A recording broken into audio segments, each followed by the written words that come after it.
من الشیطان الرجیم بسم اللہ الرحمن الرحیم۔ معزز ناظرین السلام علیکم۔ میرا نام ڈاکٹر سلیم خان مروت ہے اور میں علی یوسف ہاسپٹل ایبٹ میں ذہنی اور نفسیاتی امراض کے شکار مریضوں کا علاج کرتا ہوں، اور میں روزانہ آپ لوگوں کے سامنے کسی نہ کسی ایسے موضوع پر آپ لوگوں سے گفتگو کرتا ہوں جس کا ذہنی اور نفسیاتی امراض سے تعلق ہوتا ہے، اور مقصد میرا یہ ہوتا ہے کہ میں آپ لوگوں کو نفسیاتی امراض کے بارے میں شعور اور آگاہی دے سکوں۔ آج میں جس موضوع پر آپ لوگوں سے بات کرنا چاہ رہا ہوں وہ ہے فائبرومائلجیا۔ فائبرومائلجیا ایک ایسی بیماری ہے جسے بیسیکلی روماٹولوجسٹ ڈیل کرتے ہیں، یا آرتھوپیڈک سرجنز ڈیل کرتے ہیں، یا میڈیکل اسپیشلسٹس ڈیل کرتے ہیں، لیکن اس میں سائیکیٹرسٹ کا بہت بڑا رول ہے، یعنی اس کے علاج میں سائیکیٹرسٹ کا بہت بڑا عمل دخل ہے۔ فائبرومائلجیا ایک ایسی بیماری ہے کہ جس میں جسم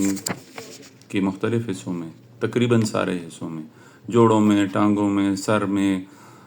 پاؤں میں، ہر جگہ، کمر میں، مختلف جگہوں پر شدید درد ہوتے ہیں، اور مریض انتہائی تکلیف دہ حالت میں ہوتا ہے، اور مریض بہت تنگ ہوتا ہے، اور وہ اسے سمجھ نہیں آ رہی ہوتی کہ میں اپنے آپ کو اس تکلیف سے کیسے نکالوں۔ تو فائبرومائلجیا جو ہے، ہم ان عوامل پہ بات کریں گے کہ جو فائبرومائلجیا کے ساتھ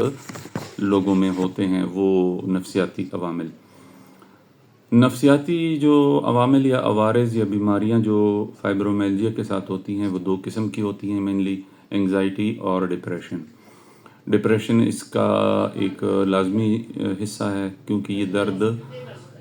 لمبے عرصے کے لیے ہوتے ہیں، یہ تھوڑے دنوں کے لیے نہیں ہوتے، یہ مسلسل ہوتے رہتے ہیں، تقریباً ساری عمر رہتے ہیں۔ تو مریض ان دردوں کو برداشت کرتے کرتے تھک جاتے ہیں، اور ان کی نیند خراب ہوتی ہے، وہ کروٹ بدلتے ہیں تو ان کے جسم کے ہر حصے میں، انگ انگ میں درد ہوتا ہے،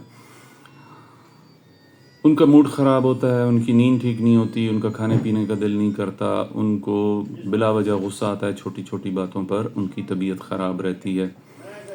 اور ساتھ میں ان کو اضطراب یا انزائٹی کی تکلیف بھی ہوتی ہے، یعنی وہ پریشان ہوتے ہیں، وہ ہر وقت پریشان ہوتے ہیں کہ یہ درد مجھے کیوں ہو رہے ہیں، اور ان دردوں کا کیا علاج ہے۔ پین کلرز یعنی دردوں کی ادویات کھا کھا کے وہ اپنے معدے کا بھی بیڑا غرق کر دیتے ہیں، اور گردوں کا بھی بیڑا غرق کر دیتے ہیں، اور ان کو سکون یعنی آرام نہیں ملتا۔ تو امپورٹنٹ بات یہ ہے کہ فائبرومائلجیا اور نفسیاتی جو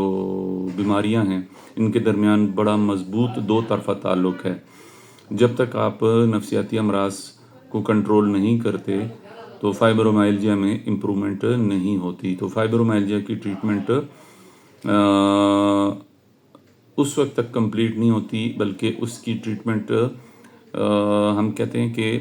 نامکمل ہے اور خراب ہے، یعنی درست ٹریٹمنٹ نہیں ہے جب تک اس کو نفسیاتی علاج ساتھ میں مریض کو نہ دیا جائے۔ ڈپریشن اور انگزائٹی کے لیے 63% لوگوں میں، یہ ایک بڑی امپورٹنٹ بات ہے، 63% لوگوں میں جن کو فائبرومائلجیا ہوتا ہے ان کو ڈپریشن پائی جاتی ہے، اور انگزائٹی کے مریضوں میں ڈپریشن کا امکان 3 گنا زیادہ ہوتا ہے۔ اب جن لوگوں میں ساتھ میں انگزائٹی ہوتی ہے ان کو فائبرومائلجیا کے ساتھ انگزائٹی بھی ہوتی ہے، اور جن لوگوں کو انگزائٹی ہوتی ہے ان کو 3% ان لوگوں کو زیادہ یعنی چانسز ہوتے ہیں انگزائٹی کے، جن کو آلریڈی ڈپریشن ہوتی ہے۔ عام آبادی کے مقابلے میں فائبرومائلجیا میں بائیپولر ڈس آرڈر بھی پایا جاتا ہے، یعنی جس میں موڈ ایک جگہ پہ سٹیبل نہیں رہتا، کبھی اوپر کبھی نیچے، کبھی مینک فیز کبھی ڈپریسو فیز، جس کو ہم عام طور پر عام لوگ پاگل پن کہتے ہیں۔ تو پاگل پن وہ نہیں ہوتا، موڈ سٹیبل نہیں رہتا۔ تو فائبرومائلجیا کے کیسز میں ایز کمپیئرڈ، یعنی اگر ہم مقابلہ کریں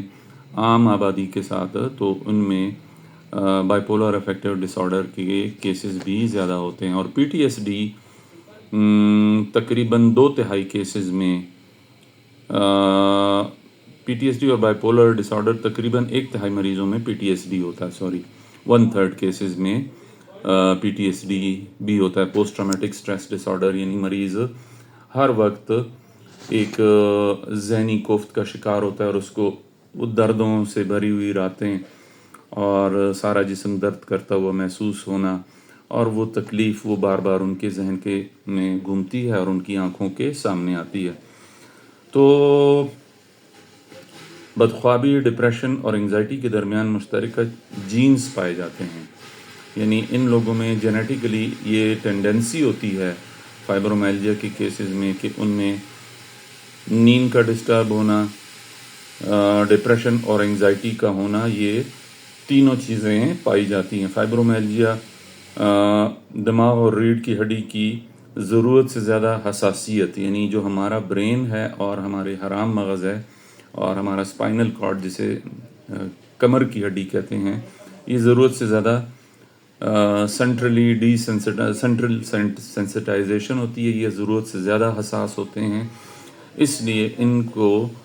جو بھی پٹھے، جو بھی مسلز اٹیچ ہوتے ہیں وہ زیادہ درد محسوس کرتے ہیں، اور یہ حساسیت جذباتی تناؤ اور ڈپریشن کی وجہ بنتی ہیں۔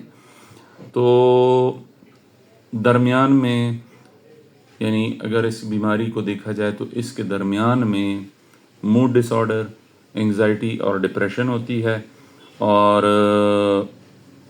اوپر فائبرومیلجیا بیماری کے طور پر سامنے نظر آتا ہے۔ اور HPA ایک کیمیکل ہے، نیورو کیمیکل ہے، جو کہ اس کا لیول ڈسٹرب ہوتا ہے، اور ساتھ میں سیروٹونین ایک اور نیورو ٹرانسمیٹر ہے، اس کا بھی لیول ڈسٹرب ہوتا ہے۔ تو نفسیاتی بیماریاں درد کو بڑھا دیتی ہیں، جب تک نفسیاتی بیماریوں کا علاج نہ کیا جائے درد ٹھیک نہیں ہوتے، اس لیے جن لوگوں کو فائبرومیلجیا یہ دائمی دردوں کی بیماری ہوتی ہے، ان کو اگر دونوں ٹریٹمنٹ ایک ساتھ نہ دی جائے تو ان کا علاج کمپلیٹ نہیں ہوتا، اور اس درد کو برداشت کرنا بھی مشکل ہو جاتا ہے۔ مریض کو جب تک آپ سائیکیٹرک ٹریٹمنٹ نہیں دیتے، کمبینیشن میں پین کلرز کے یا ڈیزیز موڈیفائنگ ایجنٹ کے، ایسی ادویات دینے کے کہ جو ان کی فائبرومیلجیا کو ٹھیک کرتی ہیں، اس کے ساتھ اگر آپ ڈپریشن کی ٹریٹمنٹ نہیں دیتے تو ان کی بیماری پر فرق نہیں پڑتا، جس کی وجہ سے دائمی درد ہوتے ہیں، تھکاوٹ ہوتی ہے، نیند کی کمی ہوتی ہے، ڈپریشن ہوتی ہے اور انگزائٹی پیدا ہوتی ہے۔ یعنی یہ انگزائٹی، ڈپریشن، نیند کی خرابی، موڈ کا چڑچڑاپن، bipolar affective disorder اور post traumatic stress disorder, یہ 5-6 قسم کی ذہنی بیماریاں فائبرومیلجیا کے مریضوں میں پائی جاتی ہیں۔ تو علاج کے لیے جو امپورٹنٹ بات ہے جس کو ہمیں کنسیڈر کرنا پڑتا ہے کہ درد اور ڈپریشن دونوں کے لیے ایک دوائی کام کرتی ہے۔ ہم یا ٹرائی سائکلک اینٹی ڈپریسنٹ دیتے ہیں، یا ڈولوکسیٹین ایک اینٹی ڈپریسنٹ ہے جو کہ دردوں میں بہت زیادہ کام کرتی ہے، تو ہم وہ دیتے ہیں، اور ساتھ میں اگر سیویئر ڈپریشن ہے تو اس میں بھی ان کا رول ہوتا ہے۔ تو آپ نے ایک ایسی دوائی تجویز کرنی ہوتی ہے جو کہ دردوں پہ بھی کام کرتی ہے، مثلاً میرٹازپین ہو گئی، ڈولوکسیٹین ہو گئی، ایمیٹرپٹالین ہو گئی، جو دردوں میں بھی کام کرتی ہے اور مریض کی انگزائٹی اور ڈپریشن پہ بھی کام کرتی ہے۔ منفی سوچوں اور دردوں سے نجات کے لیے جو حکمت عملی اختیار کی جاتی ہے، اس میں صرف ادویات نہیں ہوتی، اس میں CBT یعنی سائیکو تھراپی کا بھی بہت بڑا رول ہے۔ CBT آپ کو پتہ ہوگا ایک خاص قسم کی کوگنیٹیو بیہیویئر تھراپی ہم اسے کہتے ہیں، جس میں انسان کی سوچوں پر کام کیا جاتا ہے۔ تو کلینکل سائیکالوجسٹس ان مریضوں کی CBT کرتے ہیں، اور CBT کی وجہ سے بھی مریضوں کے درد کو آرام آ جاتا ہے، اور اس کی وجہ سے ان کی نیند، ان کا موڈ، ان کی انگزائٹی اور ان کی ڈپریشن یہ سارے بہتر ہو جاتے ہیں۔ وہ بہتر طریقے سے سونا شروع کر دیتے ہیں، ان کا ذہنی تناؤ کم ہو جاتا ہے، وہ زندگی ریلیکس طریقے سے گزارتے ہیں، اور وہ آن ایوریج ایک اچھی زندگی گزارتے ہیں۔ تو یہ یاد کرنے کی باتیں 3 ہیں کہ فائبرومیلجیا ایک لائف لانگ بیماری ہے جس میں پورے جسم میں ہر جگہ پہ درد ہوتے ہیں۔ اس میں دماغ اور حرام مغز اور اسپائنل کارڈ یعنی ریڑھ کی ہڈی یہ ہائپر سینسٹیو ہوتی ہے، جس کی وجہ سے نیورو ٹرانسمیٹرز کے لیول ڈسٹرب ہوتے ہیں۔ ان مریضوں میں ڈپریشن، انگزائٹی، سلیپ یعنی نیند کی بیماریاں اور موڈ ڈس آرڈر، بدخوابی اور پوسٹ ٹرامیٹک سٹریس ڈس آرڈر یہ کامن ہوتے ہیں۔ پھر ان مریضوں کے علاج میں صرف دردوں کی دوائیاں کام نہیں کرتی، ان میں آپ نے ایسے اینٹی ڈپریسنٹس، میں نے 2-3 کا نام لیا ہے، آپ کو دینے پڑتے ہیں کہ جو کہ موڈ اور دردوں دونوں پہ کام کرتے ہیں، اور ساتھ میں کوگنیٹیو بیہیویئر تھراپی بھی دینی پڑتی ہے تاکہ مریض کی سوچوں پر کام کیا جائے اور وہ مایوسی اور درد اور تکلیف اور انزائٹی اور پریشانی سے نکل آئے۔ تو اگر آپ کو خود فائبرومائلجیا ہے یا آپ کے کسی رشتہ دار کو ہڈیوں کے ڈاکٹر نے یا میڈیکل اسپیشلسٹ نے فائبرومائلجیا کی تشخیص دے دی ہے اور ساتھ میں نفسیاتی علاج نہیں دیا، تو آپ ایسے مریض کو لازمی سائیکیٹرسٹ کو دکھائیں، اس لیے کہ فائبرومائلجیا بغیر سائیکیٹرک ٹریٹمنٹ کے ٹھیک نہیں ہوتا، اور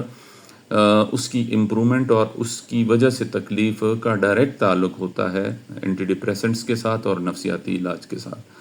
تو میں امید کرتا ہوں کہ آپ کو یہ ویڈیو کارآمد نظر آ رہی ہوگی، اور آپ کے گھر میں آپ کے ارد گرد اگر کسی کو فائبرومائلجیا ہے تو آپ اسے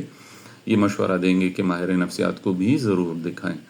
جاتے جاتے میں اپنا پیغام دہراؤں گا کہ اپنے دل و دماغ، اپنی روح اور اپنی جان کا خیال رکھیں، یہ ہمارے پاس اللہ پاک کی امانتیں ہیں، اور کسی کو صحیح مشورہ دینا بھی ایک بہت بڑا نیکی کا کام ہے۔ تو اگر کسی کو فائبرومائلجیا ہے اور آپ اسے مشورہ دیں کہ ماہر نفسیات کو دکھائیں اور سائیکیٹرسٹ کو دکھائیں،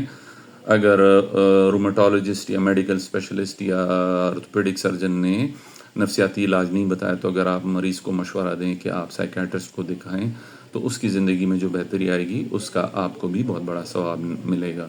تو مجھے اپنی دعاؤں میں یاد رکھیں، کل میں کسی اور موضوع کے ساتھ حاضر ہوں گا۔ آپ کا بہت شکریہ۔ میری ویڈیوز خود بھی پوری دیکھیں اور لوگوں کے ساتھ بھی شیئر کیا کریں۔ تھینک یو سو مچ۔ اللہ حافظ۔